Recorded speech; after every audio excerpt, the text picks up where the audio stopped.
Alien scouts detected a dangerous human fleet moments later. Then their entire systems began. The scout ship Vrenkal drifted quietly at the edge of the Durrell Expanse, a wide belt of empty space that separated the Karathi Empire from the unclaimed frontier. It was a small ship, built for one purpose only: to watch, to listen, and to report back before anyone noticed it was there. Its hull was painted the color of the void itself, and its engines were cold, running on the lowest power possible, so that no sensor in the galaxy could catch even a whisper of its presence. Inside the ship, 3 Karathi officers sat at their stations. Their species was tall and thin, with gray skin that shimmered faintly under artificial light, and eyes that could see far into the infrared spectrum. They had been scouting this sector for 6 days, watching for signs of pirate activity or rival empires moving through the expanse. So far, they had found nothing but silence. The senior officer on the ship was named Tal Sarek. He had served in the Karathi Scout Corps for over 30 cycles, and in that time he had seen many strange things. He had watched dying stars collapse into darkness. He had tracked ships from empires that no longer existed. But nothing in those 30 cycles had prepared him for what appeared on his screen that day. It began as a single flicker, a small blip on the long-range sensor array. At first, Tal Sarek thought it was a glitch, a piece of space dust reflecting starlight in a strange way. He leaned forward and tapped the screen, running a diagnostic check. The blip did not disappear. Instead, it grew. "Sensor contact," said the junior officer, a young Karathi named Bel Dorn, his voice tight with surprise. "Multiple contacts. Coming from the edge of the expanse." Tal Sarek's eyes narrowed as he watched the screen fill with new dots, one after another, until the display looked like a swarm of insects had appeared out of nowhere. He counted quickly. 10, 20, 40. The numbers kept climbing. "That's not possible," said the third officer, Mira Vash, who controlled the ship's communication systems. "Nothing moves that fast through the expanse. There's no clean path. The gravity wells alone would tear apart any fleet trying to cross it in a straight line." But the sensor readings did not lie. The unknown fleet was crossing the expanse in a straight line, ignoring the gravity wells completely, as if the ships did not care about the laws of physics that governed everything else in known space. Tal Sarek felt a cold weight settle into his stomach, a feeling he had not experienced since his very first mission decades ago. "Identify them," he ordered. "Run every database we have. Empire registries, pirate factions, trade guild markings. I want to know who these ships belong to before they get any closer." Bel Dorn's fingers moved rapidly across his console. The ship's computer hummed as it searched through millions of records, cross-referencing hull shapes, engine signatures, and energy patterns. The search took only a few seconds, but to Tal Sarek it felt much longer. "No match," Bel Dorn said finally, and his voice had lost its usual steadiness. "There's nothing like this in our records. The hull design doesn't match any known empire. The engine signature is... It's not something our computer recognizes at all." Mira Vache adjusted her instruments, trying to get a clearer picture. "I'm picking up something strange in their energy output. It's not consistent with any drive system we know. It flickers, almost like it's breathing. I've never seen anything like it." Tal Sarek stood from his chair and walked closer to the main view screen, where the fleet was now visible as more than just dots on a sensor display. Even at this distance, using the ship's most powerful optical sensors, he could make out shapes. Long, dark vessels, with sharp edges and strange markings along their hulls. They moved together in a formation that seemed almost too perfect, too disciplined, as if every single ship was part of one larger machine, rather than separate vessels with separate crews. "How many ships total?" he asked. Bel Dorn checked his readings again. "Sensors are counting, 112. No, wait. New contacts are still appearing, 130. They're still coming out of whatever passage they used to cross the expanse." A fleet of that size was not a small thing. The Karathi Empire itself, with all its worlds and colonies, could field perhaps 300 warships if it called upon every resource it had. A fleet of 130 unknown ships, appearing suddenly at the edge of Karathi space, was either an enormous act of aggression or a sign of something far worse. Options: Tal Sarek said, trying to keep his voice calm even though his hearts were beating faster than they had in years. Beldorn, prepare a full data packet, everything we have so far, sensor readings, hull images, energy signatures, fleet formation. I want it ready to transmit the moment we decide to break silence. Understood, Beldorn said, his hands already moving. Mira, keep monitoring their communications. If they're talking to each other, I want to know what frequency, what pattern, anything that might help our translators. Mira nodded and bent over her console, adjusting dials with practiced precision. For several long moments, the only sound in the small ship was the quiet hum of machinery and the soft beeping of sensor updates. I'm not picking up any communication traffic, Mira said after a while. Either they're using a method we can't detect, or they're not communicating at all, which doesn't make sense for a fleet this size. Ships that large need constant coordination. Tal Sarek frowned. A fleet that size, moving in perfect formation, without any detectable communication between the ships. It reminded him of something he had read once in an old military report, a theory about advanced fleets using tight-beam laser communication that could not be intercepted by standard sensors. If that was true, then whoever built these ships had communication technology far beyond anything the Karathi Empire possessed. Let's get a closer look, Tal Sarek said. Take us in slowly. Keep our engines at minimum power. I want passive scans only, no active pings. The last thing we need is for them to know we're here. The pilot, a quiet Karathi named Fes Tarnu, who had said nothing since the alert began, guided the scout ship forward with the gentlest touch on the controls. The Vrencal crept closer to the edge of the expanse, staying in the shadow of a large asteroid field that would help mask their presence from any sensors the unknown fleet might have. As they drew closer, the details of the fleet became clearer on the main view screen. Tal Sarek studied the ships carefully. They were not beautiful in the way Karathi ships were, with their smooth curves and elegant lines. These vessels looked harsh, functional, built for one purpose: war. He counted different classes among the fleet, small, fast vessels that reminded him of hunting animals, likely scouts or interceptors. Medium-sized ships with heavy armor plating, probably cruisers meant to take and deal damage in equal measure. And at the center of the formation, several massive vessels, larger than anything the Karathi Empire had ever built, bristling with weapon emplacements along every visible surface. Sensor readings on the large ships, Tal Sarek said. What are we looking at? Beldorn's voice was quiet. Based on size alone, they could be carrying thousands of crew each. Weapon systems are... Tal Sarek, I'm reading energy signatures that don't match anything in our database. If these are weapons, and I believe they are, then their power output is at least 10 times what our best warships can generate. The number hit Tal Sarek like a physical blow, 10 times the power. If that reading was accurate, then a single one of those massive ships could likely destroy an entire Karathi battle group without much effort. Species, Tal Sarek said suddenly. Mira, can you get a visual on any life signs? I want to know what we're dealing with. Are these robots? Some kind of automated fleet? Or is there someone actually in control of these ships? Mira adjusted the sensors again, trying to peer through the hulls of the nearest vessels using deep scan technology that most species considered outdated, but which the Karathi still found useful for exactly these situations.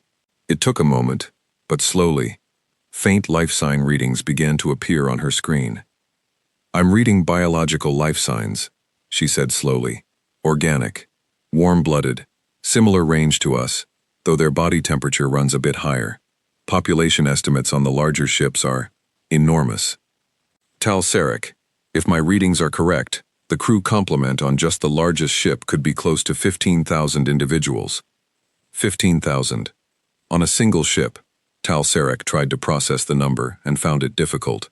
The Karathi Empire's flagship, the pride of their entire navy, carried perhaps 2,000 crew at most. Do we have any facial or body imaging? He asked. Any idea what species we're looking at? Mira shook her head. Not yet. Their hull plating is too thick for detailed imaging at this range. I would need to get much closer, and that's not something I recommend given everything else we're seeing. Tal Sarek agreed completely, Getting closer to a fleet with weapons 10 times more powerful than anything the Empire possessed was not a wise choice for a lightly armed scout ship with only 3 crew members aboard. "Send the data now," he ordered Beldorn. "Full transmission to Fleet Command. Everything we have. Mark it as highest priority. If this fleet is heading toward Korathi space, they need to know immediately." Beldorn's hands flew across his console, compiling the massive amount of sensor data they had gathered into a single transmission packet. It took several seconds to compress everything properly, seconds that felt agonizingly long as the unknown fleet continued to drift closer to their position. "Transmission ready," Beldorn said, "Sending now."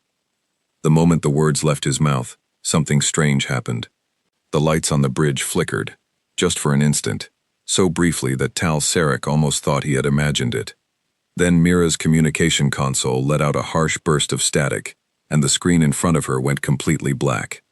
"What was that?" Tal Sarek asked, turning toward her station. "I don't know," Mira said, her voice rising with alarm as she tapped frantically at her controls. "My console just died. Complete power loss.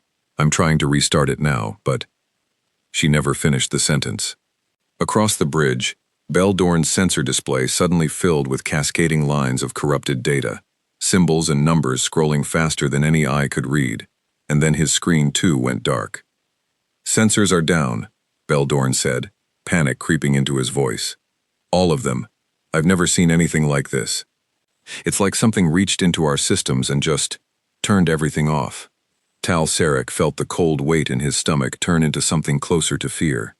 He moved quickly toward the main control panel at the center of the bridge, the one that controlled the ship's core functions, the systems that kept them alive in the emptiness of space. "Fess," he called to the pilot. "Status on the engines. Can you still fly this ship?" Fess Tarnu's hands moved rapidly, but his face had gone pale under his gray skin. "Engine controls are unresponsive, Tal Sarek. I'm not getting any feedback from the main drive. Life support is showing warnings across the board.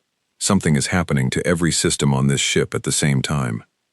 The lights on the bridge flickered again, this time staying dim for several long seconds before slowly brightening back to their normal level.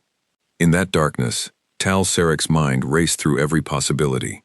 A malfunction was unlikely, since it would not affect every system simultaneously, and in such a coordinated way.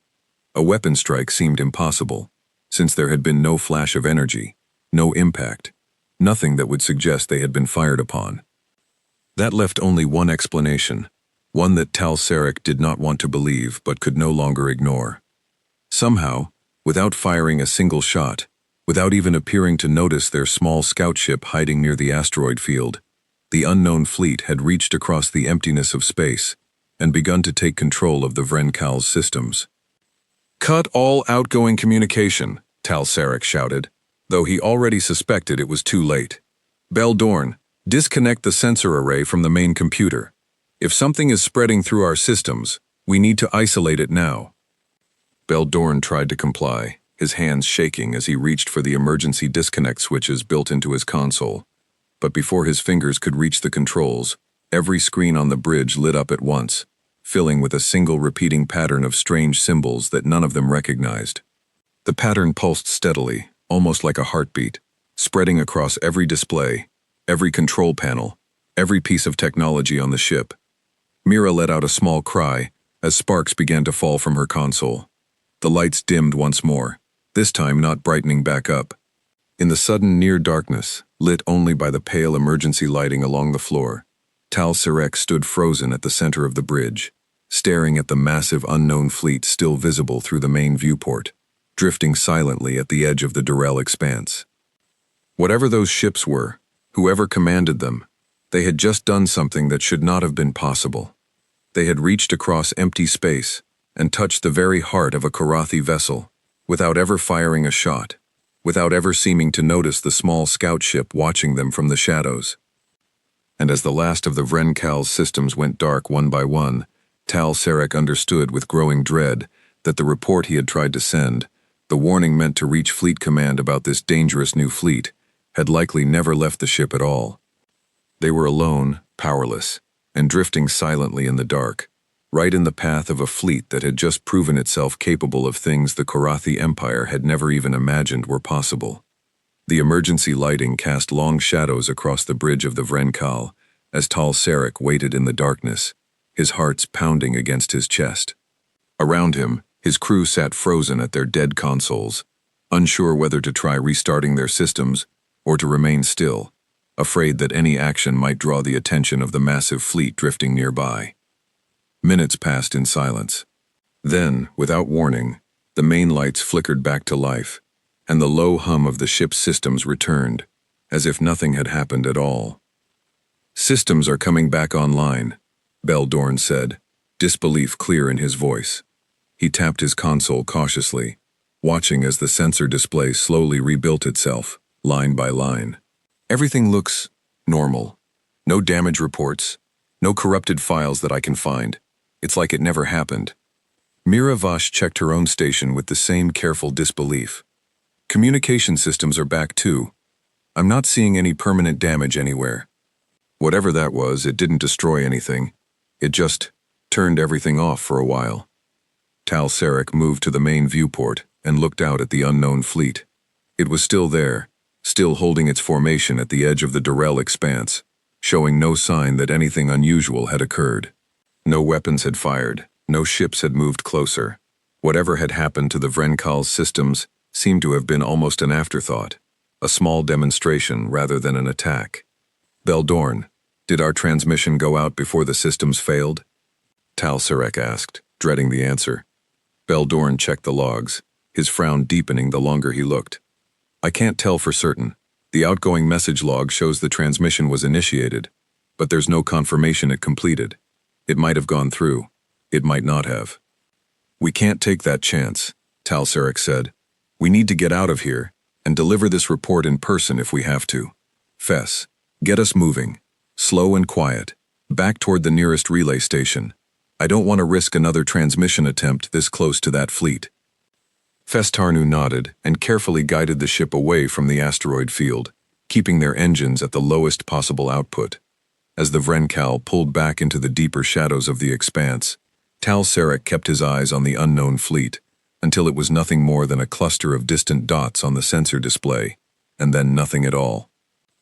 It took 3 days for the Vrenkal to reach the nearest Korathi relay station, a small outpost built into the hollowed core of an asteroid, near the edge of the Empire's frontier territory.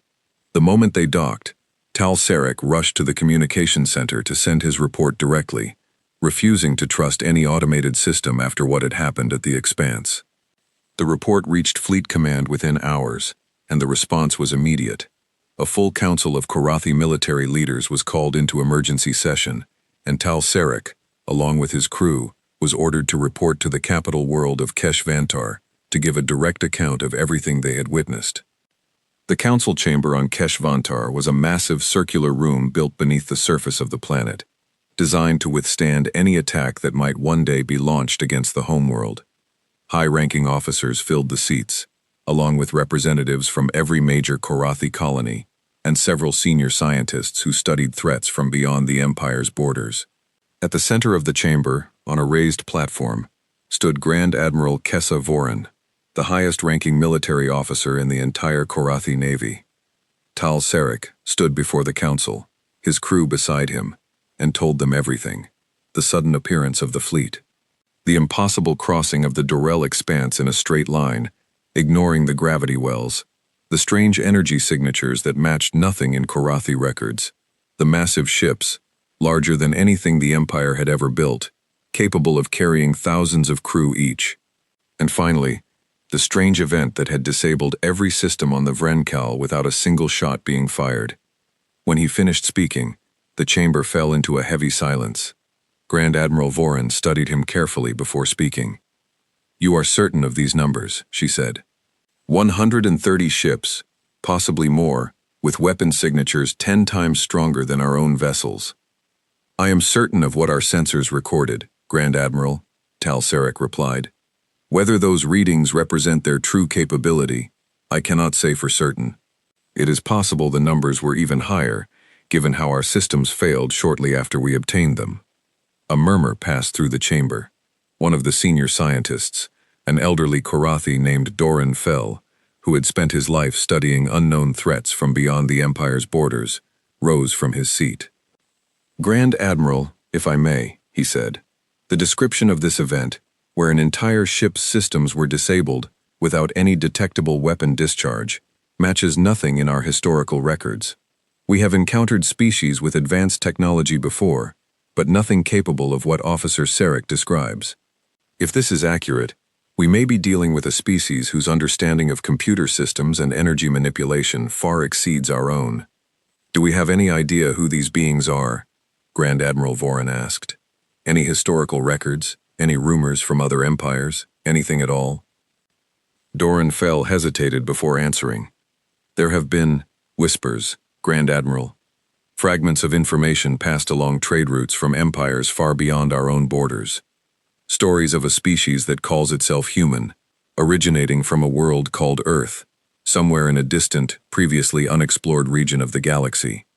The stories describe them as unpredictable and dangerously adaptable, capable of overcoming challenges that would destroy other species entirely. Some traders speak of entire empires that once dismissed humanity as primitive, only to find themselves outmatched within a single generation. And you believe this fleet belongs to these humans?" Grand Admiral Voran asked. "I cannot be certain, Grand Admiral," Doran Fell admitted, "but the description matches. A species that appeared from nowhere, technology that defies expectation, and a level of aggression or confidence that suggests they are not afraid of anything they might encounter. If the stories are true, then humanity has grown far more powerful in a short amount of time than anyone believed possible." The council chamber erupted into hushed conversation, officers and representatives speaking urgently among themselves. Grand Admiral Voran raised a hand for silence, and the chamber quieted once more. "We cannot afford to wait and see what their intentions are," she said. "A fleet of that size, moving through the Durell expanse toward our territory, must be treated as a potential threat until proven otherwise. I want a full mobilization of the 3rd and 5th fleets. Prepare our border defenses along every world adjacent to the expanse. And I want a diplomatic envoy prepared as well, in case this fleet is willing to communicate before any conflict begins." Orders were given, and the chamber began to empty as officers hurried away to carry out the Grand Admiral's instructions. Tal Sarek remained behind, along with his crew, uncertain of what role they were meant to play now that their report had been delivered. Grand Admiral Voran approached him directly, her expression unreadable. "You and your crew performed admirably, Officer Sarek. Gathering this information under such dangerous circumstances was no small task." "Thank you, Grand Admiral," Tal Sarek said. "What would you have us do now?" "You will accompany the 3rd Fleet as an advisory team," she said. "No one else in the Empire has seen this fleet with their own eyes. Your knowledge may prove valuable when we make contact, whether that contact comes through diplomacy or through battle." Tal Sarek bowed his head in acceptance, though privately he felt a deep unease at the thought of encountering that fleet again, especially aboard a warship that might soon find itself facing the same fate as the Vren Kal. Meanwhile, far beyond the edge of the Durell expanse, aboard the flagship of the human fleet, a very different scene was unfolding. The bridge of the ESS Dauntless was nothing like the Korathi Council Chamber. It was a wide, functional space, filled with the quiet hum of machinery and the steady murmur of officers relaying information to one another. At the center of it all stood Fleet Admiral Elena Cross, a woman in her 50s with silver streaks running through her dark hair and eyes that had seen more battles than most people could imagine. "Report," she said, her voice calm, but carrying easily across the bridge. A young officer at the tactical station, Lieutenant Commander Ray Osei, turned from his console.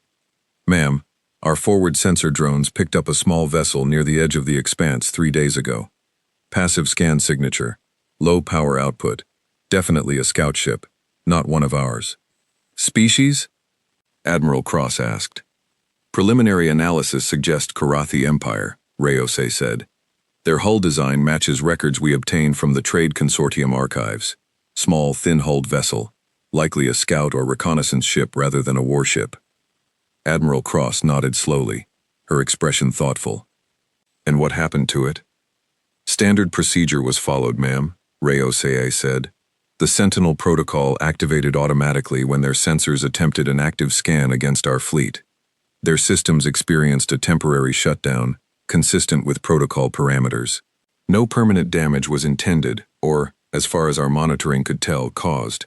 The ship's systems came back online within the expected time frame, and the vessel departed toward what we believe is a relay station along their frontier. "Good," Admiral Cross said. "That should be enough to get their attention without starting anything we're not ready for yet." Standing near the Admiral was a tall man with a shaved head and a quiet, watchful presence, Colonel Marcus Webb, the fleet's chief intelligence officer. He studied the tactical display with narrowed eyes. "Admiral, if this is the Korathi Empire, their territory sits directly along our planned route toward the outer trade regions," he said. "They're going to see us as a threat the moment they get a good look at our fleet numbers and hull designs.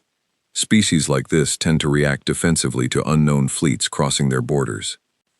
"That's exactly why we're doing this the way we are," Admiral Cross replied. "We're not here to conquer anyone, Marcus. We're here to establish a presence, open trade routes, and make sure nobody mistakes humanity for an easy target the way some species did 50 years ago. If the Korathi Empire wants to talk, we'll talk. If they want to fight, we'll be ready for that too. But I'd rather this be resolved with words than weapons." Colonel Webb nodded, though his expression remained cautious. "Understood, Admiral. Though I should mention, based on everything intelligence has gathered about this region of space, the Korathi Empire has a reputation for caution, bordering on paranoia when it comes to unknown threats. They may not give us the chance to talk before they act." "Then we'll have to change their minds," Admiral Cross said simply. "Helm, maintain current course and speed. I want the fleet to continue exactly as planned. No sudden movements, no aggressive posturing. Let's give them every reason to believe we're not looking for a fight, even if we're more than capable of finishing one if it comes to that." The order was acknowledged, and the fleet continued its steady advance through the Dorel expanse, the massive human ships gliding effortlessly through a region of space that the Korathi Empire had long believed impossible to cross in a straight line. Back aboard the Vren Cal, now docked at the relay station, Tal Sarek found himself unable to sleep that night. He sat alone in the small quarters assigned to him, staring at the ceiling, replaying the events at the expanse over and over in his mind. The strange silence of the fleet, the overwhelming power in their weapon signatures, and most of all, the ease with which they had disabled his ship's systems without any apparent effort, as if it had been nothing more than a passing thought for whoever controlled that technology. If Dorenfel's theories were correct, and this truly was the species called human, then the Korathi Empire was about to encounter a threat unlike anything it had ever faced before.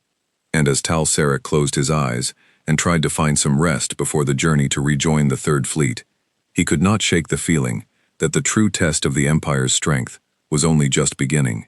7 days after the council meeting on Keshvantar, the Korathi Third Fleet gathered near the border world of Ashen Reach, a rocky planet with thin, breathable air that sat directly in the projected path of the unknown fleet.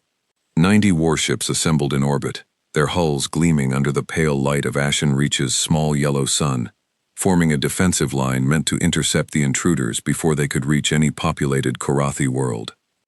Tal Sarek stood on the bridge of the fleet flagship, the Korath's Pride, alongside Fleet Commander Barris Kanth, a broad-shouldered Korathi officer known throughout the Navy for his steady nerves and careful strategic mind. Unlike some of the younger officers who paced nervously around the bridge, Kanth remained seated calmly in his command chair, studying the tactical display with an expression of quiet focus. "Officer Sarek," Kanth said without looking up, "you witnessed this fleet firsthand. Tell me honestly, do you believe we can win a direct confrontation if it comes to that?" Tal Sarek considered his answer carefully before speaking. "Commander, based on what my crew and I observed, their weapon signatures alone suggest a significant power advantage. If their actual combat capability matches those readings, a direct confrontation would be costly for us, even with our full fleet strength." Kanth nodded slowly, absorbing the information without any visible reaction. "Then we will do everything possible to avoid that outcome. Communications. Do we have the diplomatic package ready?" A younger officer at the communications station, Ensign Lyra Vosh, nodded quickly. "Yes, Commander. Standard first contact protocol. translated into as many known trade languages as we could compile on short notice, along with a formal request for peaceful dialogue. Good, Kanth said. The moment their fleet comes within range, we transmit that message before anything else happens. I want no misunderstandings here.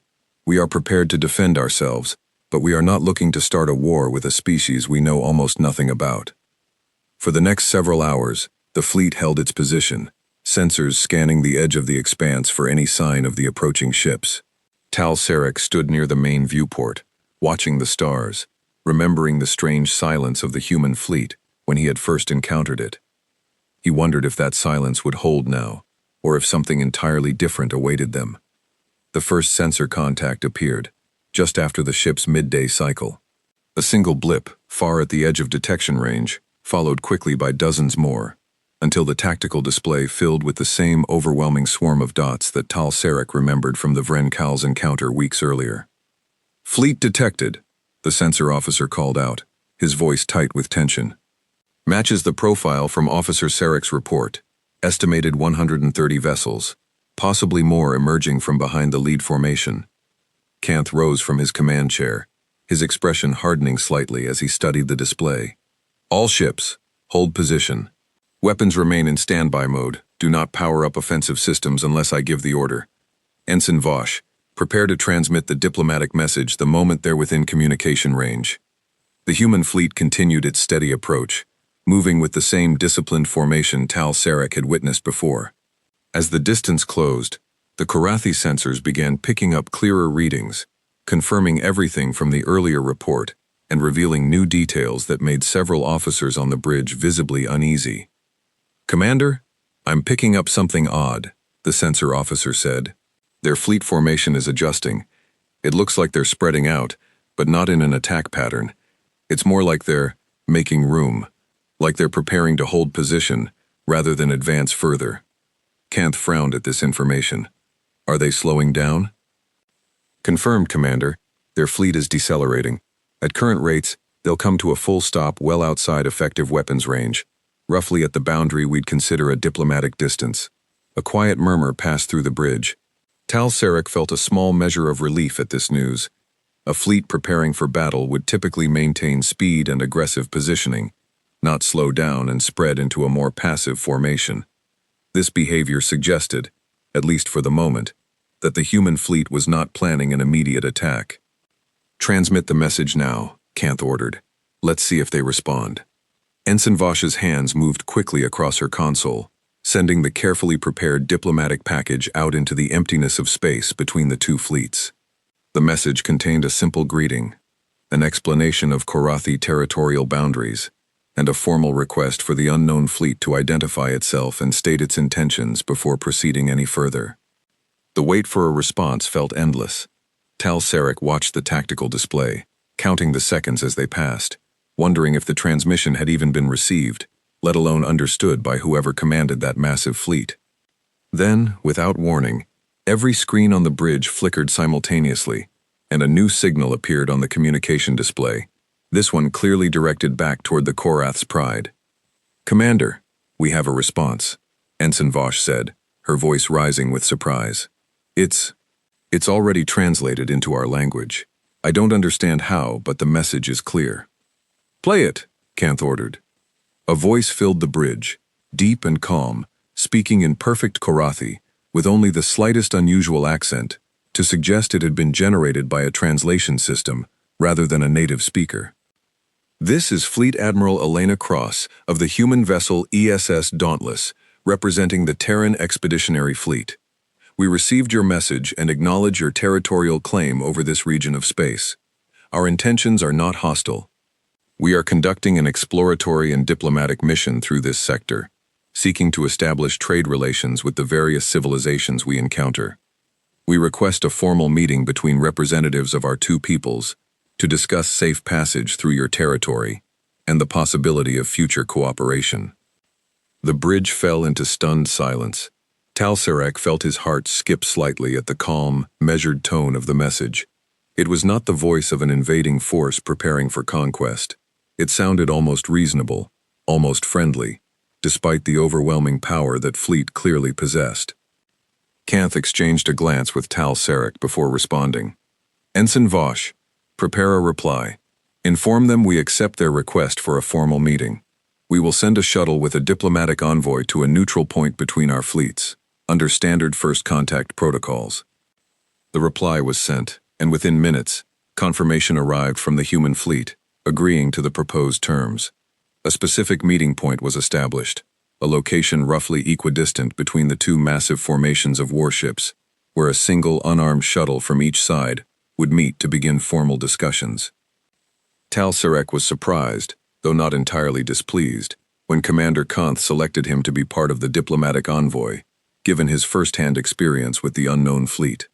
Alongside 2 senior diplomats and a security escort of 3 armed guards, Tal Sarek boarded a small shuttle and set off toward the designated meeting point, his heart's pounding with a mixture of anxiety and curiosity. The human shuttle arrived at almost the exact same moment, a sleek, dark vessel that moved with a smoothness that seemed almost unnatural compared to the more rigid, mechanical movements of Korathi ships.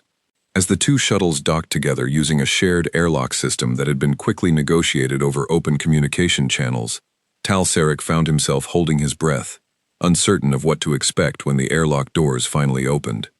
When they did, the first human he had ever seen stepped through, and Tal Sarek was struck by how different, and yet how strangely familiar this new species appeared.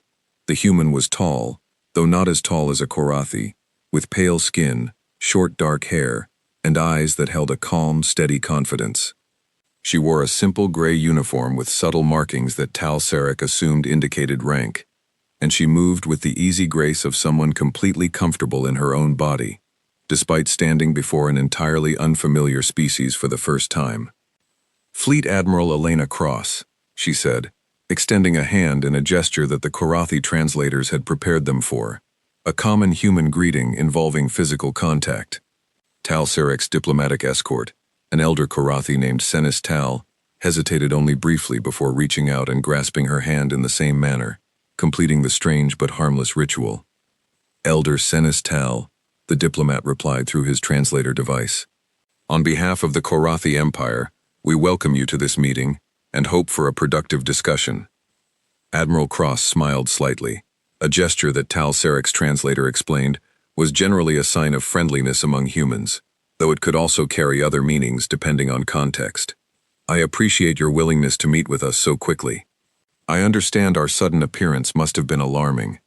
It was, Admiral, Senis Tal admitted honestly. Your fleet's capabilities are considerable.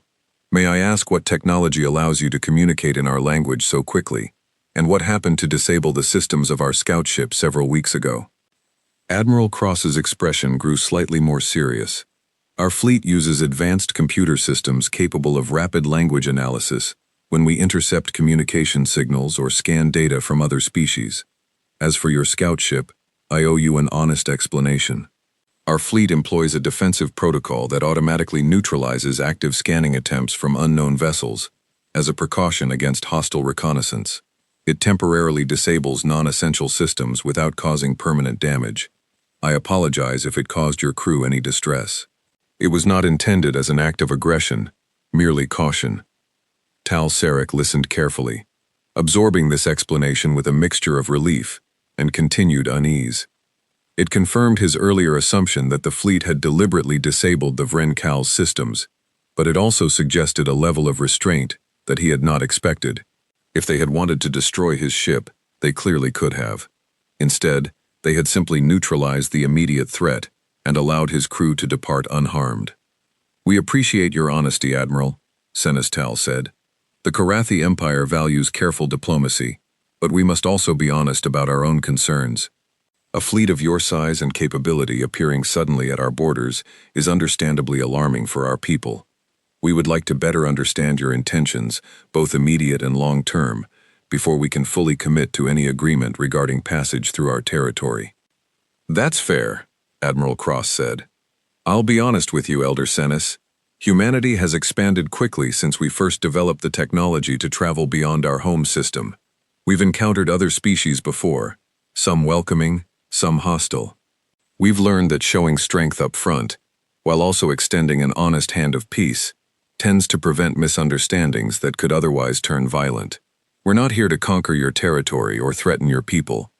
We're here because we believe trade and cooperation between our species could benefit both of us greatly.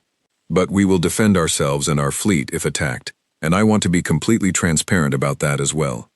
The conversation continued for nearly 2 hours, covering topics ranging from trade agreements to territorial boundaries, to the exchange of basic scientific and cultural information between the two species. Tal Sarek found himself increasingly impressed by the calm, direct manner in which Admiral Cross conducted the discussion, never once resorting to threats or intimidation, yet never backing down from difficult questions either. By the end of the meeting, a tentative agreement had been reached. The human fleet would be permitted to pass through a designated corridor of Korathi space, under close observation, but without interference, while formal trade negotiations began between representatives of both governments. It was not a complete resolution to every concern, but it was a peaceful path forward, one that avoided the costly conflict that Tal Sarek had feared since first encountering that massive fleet at the edge of the Dorel expanse. As the Korathi shuttle pulled away from the human vessel and began its journey back toward the Third Fleet, Senis Tal turned to Tal Sarek with a thoughtful expression. "What do you make of them, Officer Sarek?" he asked. Tal Sarek considered the question carefully before answering. "I believe Dorenfel's assessment was correct, Elder. These are not a species to be underestimated. Their strength is real and considerable, but there is something else there as well. A willingness to extend peace before resorting to force, even when they clearly have the power to take whatever they want." Senis Tal nodded slowly.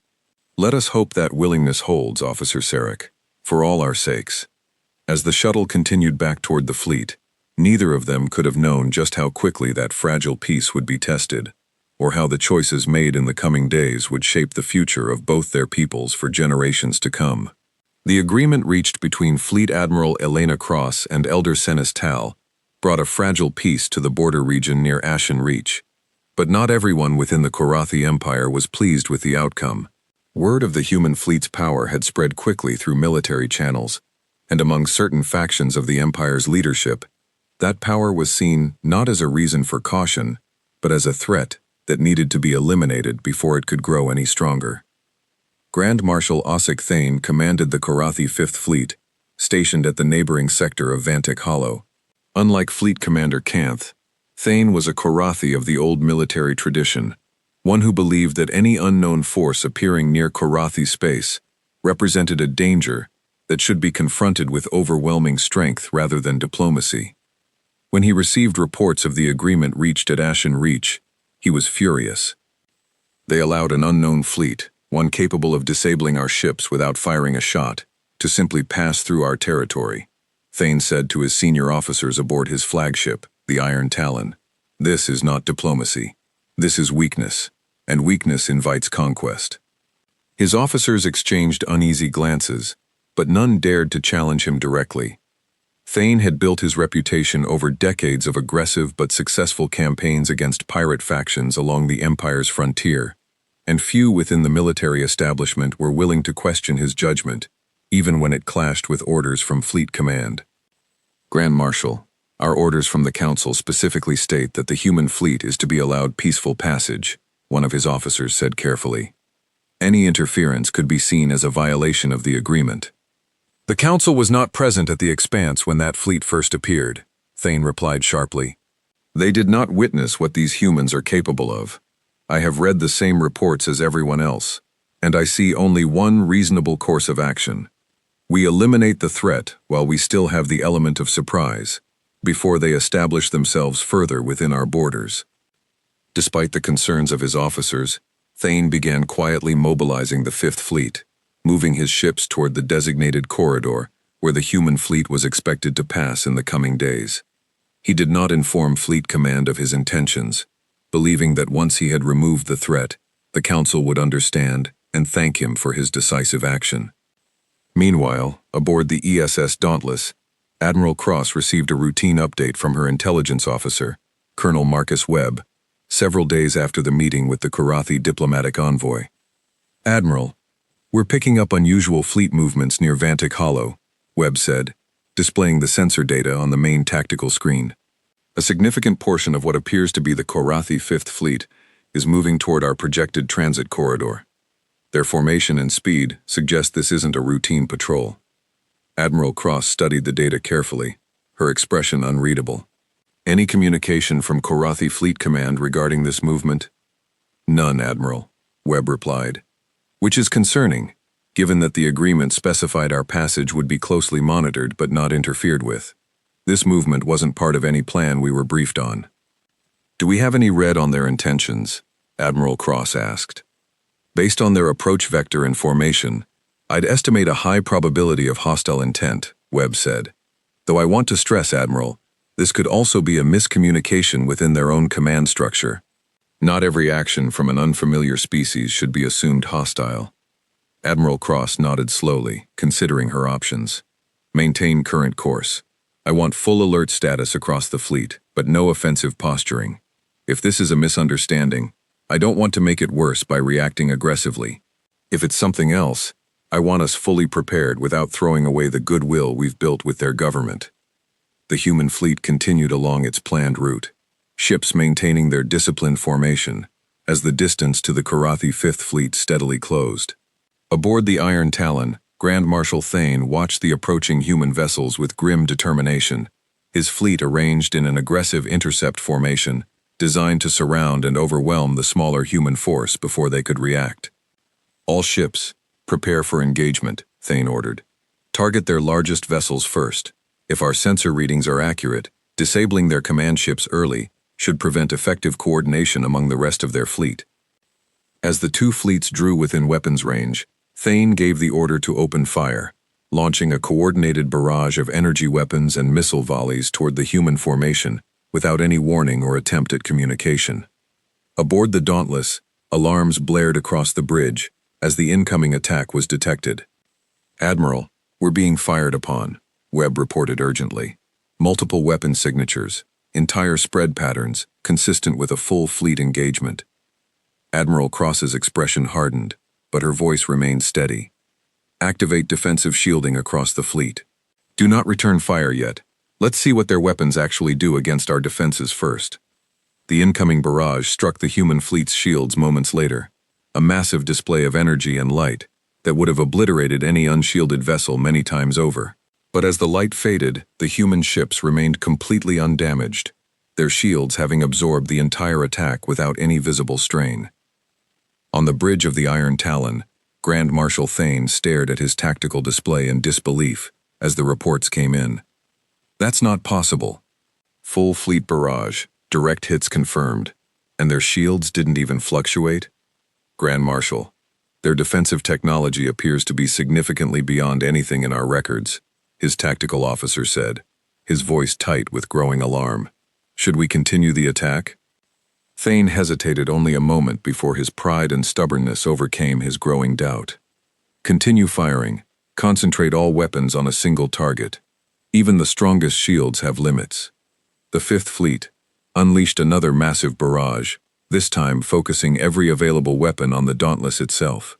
Aboard the human flagship, the impact registered as nothing more than a slight tremor felt throughout the ship, the shields once again absorbing the attack without failure. Admiral, their attacks are having no effect, Webb reported. Should we begin countermeasures? Admiral Cross took a deep breath, clearly reluctant to escalate the situation further, but recognizing that restraint alone would not resolve the conflict. Activate the Sentinel protocol across their entire fleet. Same procedure as the scout ship. Disable their systems. No permanent damage. No loss of life. Let's convince them to stop this before anyone gets hurt. Throughout the Korathi Fifth Fleet, the effect was immediate and overwhelming. Every ship's systems flickered and died simultaneously, weapons falling silent, engines going dark, life support systems switching to minimal emergency backup power. Aboard the Iron Talon, Grand Marshal Thane watched in stunned disbelief as his entire fleet went dark around him, the bridge falling into dim emergency lighting as his own ship's systems failed one by one.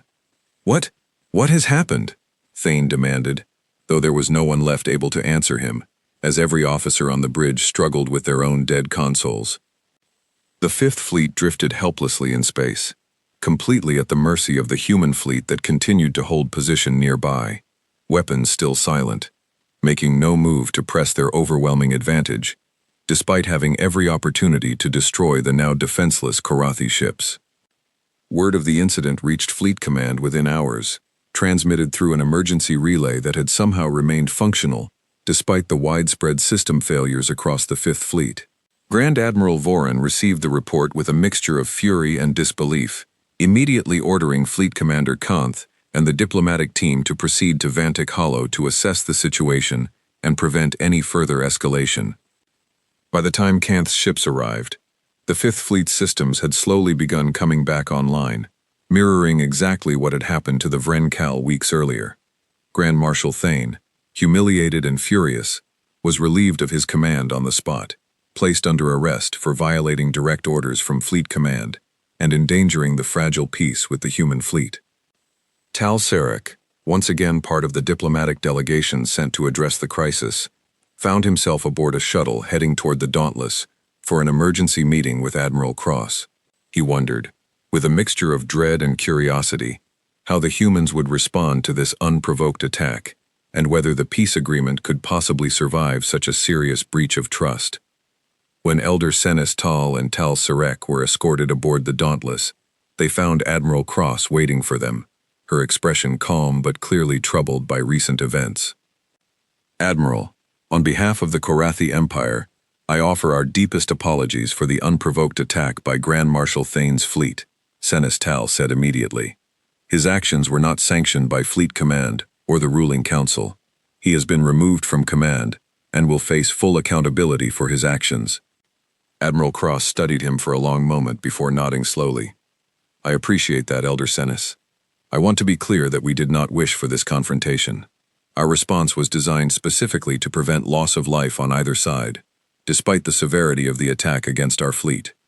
We could have responded with far greater force. We chose not to. We are grateful for that restraint, Admiral," Senis Tal said, "though I understand if this incident has damaged your trust in our willingness to honor the agreement we reached." Admiral Cross's expression softened slightly. "Every large organization has individuals who act against orders, Elder Senis. My own history includes similar incidents, situations where individual commanders made choices that put larger diplomatic efforts at risk. What matters most is how the larger governing body responds to such actions. Your Fleet Command's swift response to this incident speaks well of your government's commitment to this agreement." Tal Sarek listened to the exchange with quiet relief, recognizing that the peace between their two peoples, though severely tested, had survived this dangerous confrontation. Yet he also found himself troubled by a deeper realization, one that settled heavily in his mind as he considered everything he had witnessed since first encountering the human fleet at the Dorel Expanse. The Fifth Fleet had unleashed everything it had, full weapons barrages from 90 warships, against a human formation that had not even needed to raise its shields to full capacity.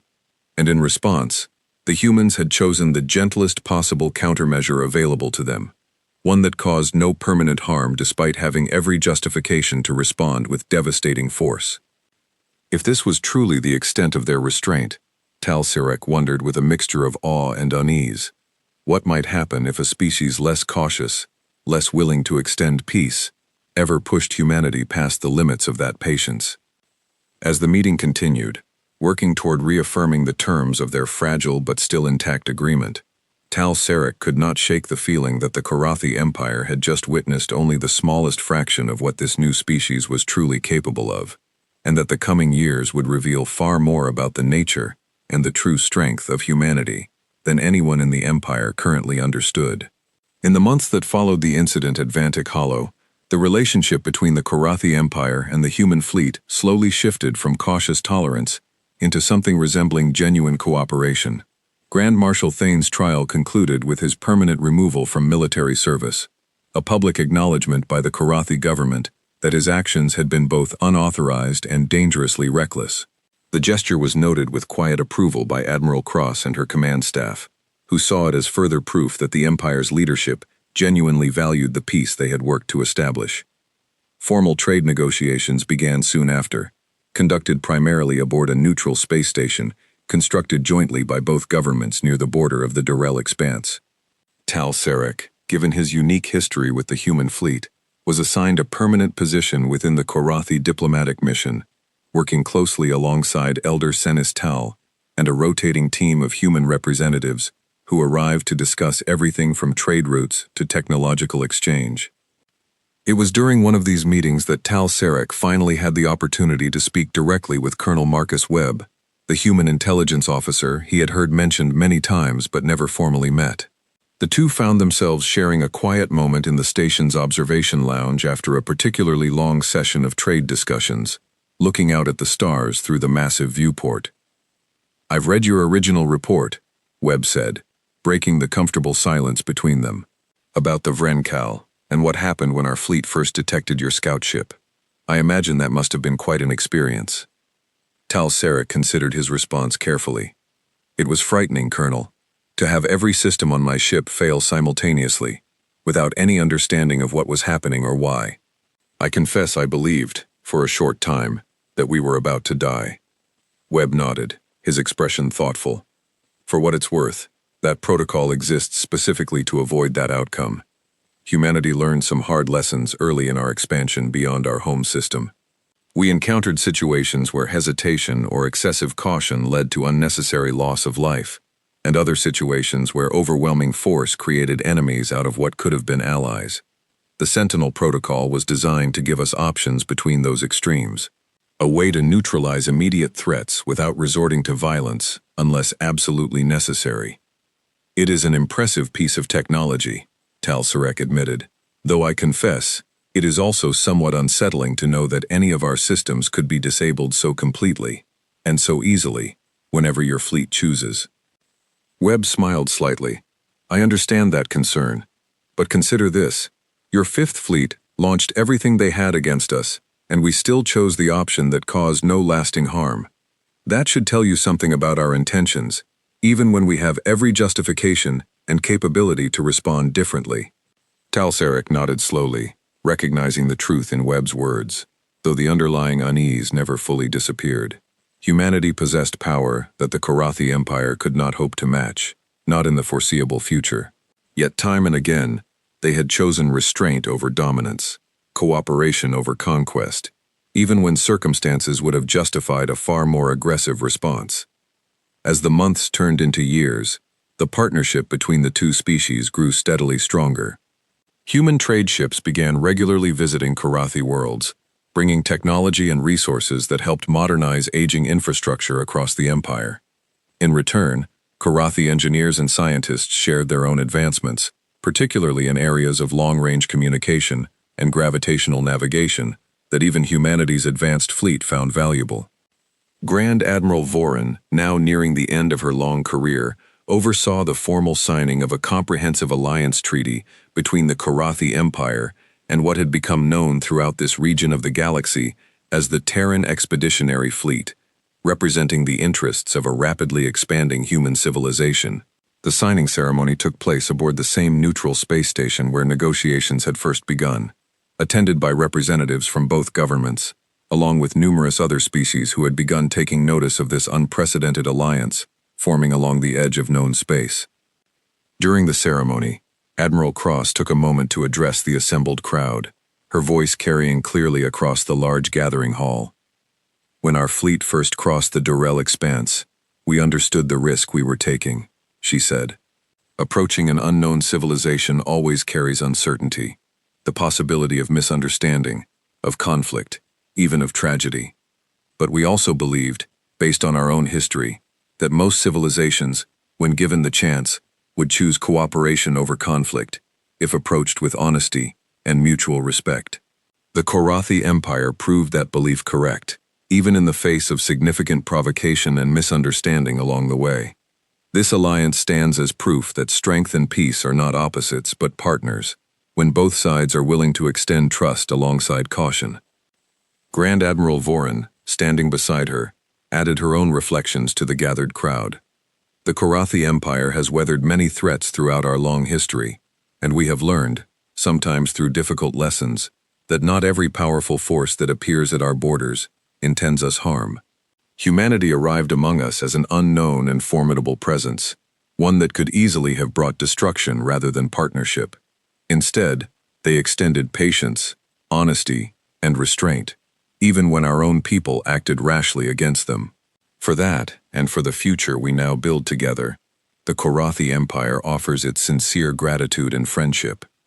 Tal Sarek, standing among the crowd of officials and witnesses, found himself reflecting on the long journey that had led to this moment. From the terror of watching his ship's systems fail in the shadow of an unknown fleet, to standing here now, witnessing the formal alliance between two civilizations that had once seemed destined for conflict, the transformation felt almost impossible to fully comprehend. After the ceremony concluded, he found himself once again standing near the observation lounge, looking out at the stars alongside Colonel Webb, who had become something of a friend over the years of working together. Do you ever think about what might have happened if things had gone differently that first day? Tal Sarek asked. If Grand Marshal Thane's attack had provoked a different response from your fleet, or if our council had chosen aggression instead of diplomacy after your scout ship encounter. Webb was quiet for a moment before answering. Every day, if I'm being honest.